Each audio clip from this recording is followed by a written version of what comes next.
مروذة مدحوينها وزير هذا حكومة فدرال كأه وزير كحجينة حبنها لبضع أقل برلمان كفدرال كأه الصوماليات قدوميها قبل كبنادر iyo ku-xigeenadiisa dhammaan maamulka gobolka Banaadir ee qiimaha badan gudoomiyaha guddiga doorashooyinka madax bannaan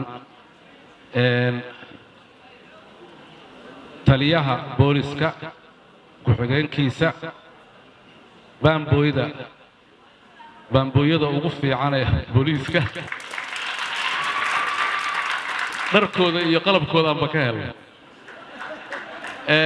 haween weynaha Soomaaliyeed oo waxa weeye halkan isugu yimid activistayaasha ah darajo iyo da'ba waa ku kala weyn yihiin maamo Sahara Sheekh Xuseen ayaa fadhida waxa weeye dumarkii soo halgamay waxa weeye Ureeji iyo Xaliimo iyo Hibo oo runtii panelkii meesha laga sameeyay wasaaradda haweenka waa uga mahadnaqaynaa arrin horumar u ahaa waa fiicnaa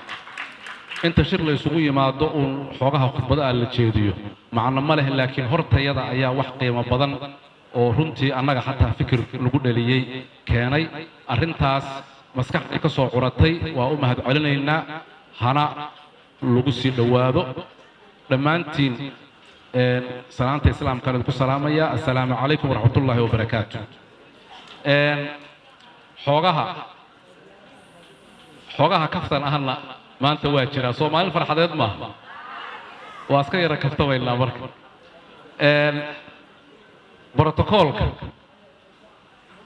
دولة هو اللي سحي وايو ما أنت قبلها فوصل لك صوب الله يا بوقت marka dawladnimadii iyo protocolkeeda hadaan diyaar u ahayn maxaa siyaasadda ugu soo lugo'aysa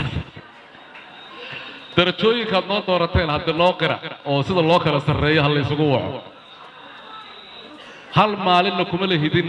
qaranka 365 maalmood baad ku leedihiin maanta waa un astaan weeye marka hadaan dhahdaan maanta kaliya taanu boobayna darajooyinka hadda 364 maalmood kale anaga boobin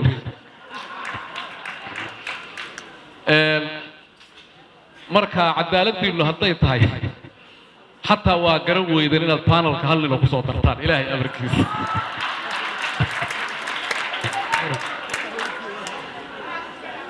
waxa weeye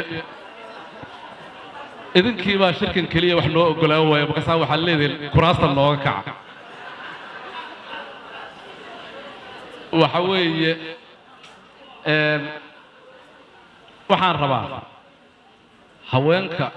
Soomaaliyeed in sinaan ay helaan oo xuquuq helaan oo yaani mujtamac qabili oo ku salaysan abtirsi ay ku helaan waxay rabtaa hal dheer bay rabtaa haweenka kaliya ma soo dhacsan karaane rag la soo dhiciyay u baahan yihiin rag la soo dhicinaya maxay idinka faa'iidayaan waaye annaga ku soo jabnayo xil walboon promote gareeyo anigu waa haween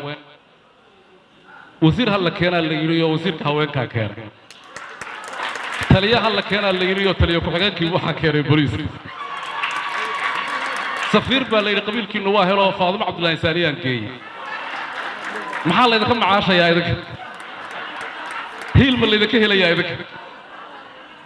وأختي هذا كاب قبيل بأمير فرديو وحلي هاي نكن قبلها النقصة يا الله صوت طورن لنا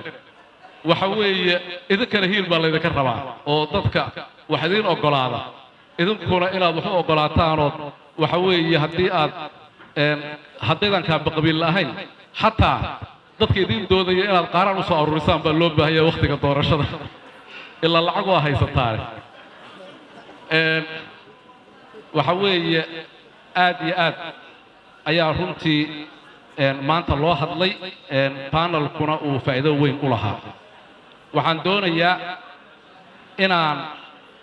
يعني لما أرمود أنك نواجيو mid waxa weeye siyaasadda matalaadda ku salaysan waxay u baahan tahay in haweenku ay debate badan ka yeeshaan bay u baahan tahay haweenku markay xil qabtaan deegaan doorashay matalaan deegaan doorashadana rag iyo dumarba waa ka mid haddii xil loo doorto ay dhahaan haween keliyaan u doodaynaa hadda deegaanka intiisa kaliya u doodayo waa la rabaa haweenku in arrintaas matalaadda waxa weeye yacni waxa weeye marwa cureeji iyo maaragtay guddoomiye xaliimo iyo hibaba waa ka hadleen yacni in dumarka matalaadda ay bulshada matalayaan inay caddaato oo ay muuqato inay tahay waxa ay matalayaan bulshada oo dhan inay tahay aad iyo aad baa loogu baahan yahay in oo arrintaas iyada ah la qiro arrinka kale ee loo baahan yahay haweenka Soomaaliyeed anuu haweenka adduunka ma dhahayo haweenka Afrikana ma dhahayo haweenka Soomaaliyeed bahal wax fiican ma soo waday hasabqinida jooga haweenka Soomaaliyeed bahal khilaaf la yiraahdo fahlugu sii khilaafka kaliya ee haweenka Soomaaliyeed ka dhex jira mararka qaarkood baan idin xamanaa waxaan dhahnaa haweenku show haddii qoryahaysan lahaayeen adduunku waa baabiin lahaay waxa weeye marka la halgamayo oo la rabo in xuquuq la soo dhiciyo waxa loo baahan yahay in la midaysnaado in isku dulqaad la yeesho in isku tanaasul la yeesho arrintaas ragga Soomaaliyeed isku tanaasulaan haweenka Soomaaliyeedna isku tanaasulaan arrintaas in runta la isaga sheegaa loo baahan yahay halkan dheer ayaa la soo maray dad badan baa ka soo shaqeeyay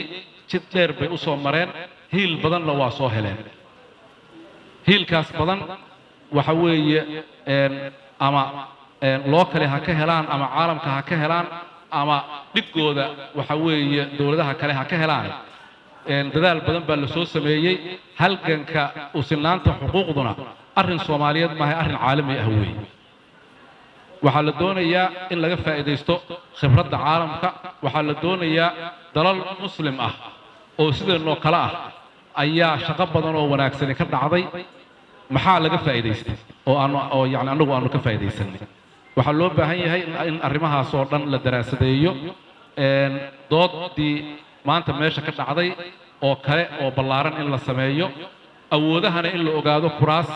baarlamaanoo la soo fariista iyo agaasimayaal la soo fariista ma ahane awoodda ugu muhiimsanee awood dhaqaale weyn dumarku levelka dhaqaale iyo isku xirnaanta dhaqaale